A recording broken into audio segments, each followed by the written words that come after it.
I grew up as an MK PK, missionary kid, pastor's kid. And I had an epiphany a couple of weeks ago. When I was 2, we were in Costa Rica, and my mom made these audio cassette tapes, and she gave them to me over the holidays. And I listened to one 2 weeks ago, and this is a conversation. My mom says, I guess I was making up some little song or something, and my mom says, "Jennifer, are you going to be a poet and a composer?" And I said, "No." And she goes, "What are you going to be?" And I said, "Jennifer." And I was struck by 2 things when I heard myself say that. Obviously, don't remember that conversation, but the first thing I thought was, what happened to that confident little girl? And the second thing I thought was, turns out she was right. Because I feel more like myself than I ever have. And I think I am Jennifer. But I haven't always been that confident little girl.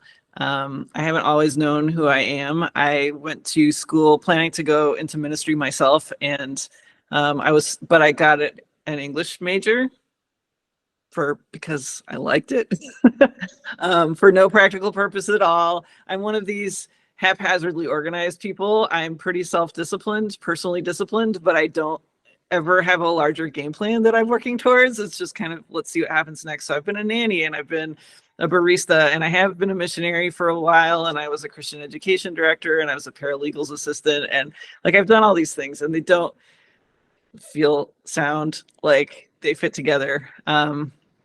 At some point in my early 40s, I started seminary for the 3rd time, and I finally finished. And and I had to take a spiritual formation class, and it was a life mapping class. At the end of that class, I felt so personally defeated. I thought, I have spent so much of my life trying to do all these things, trying to love God.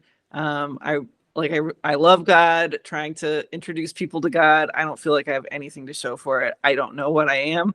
I just don't know. And I presented my life map to my class, and it was an awful presentation. But in the aftermath, I had a time of prayer with my husband, and something physically, mentally, emotionally, spiritually shifted.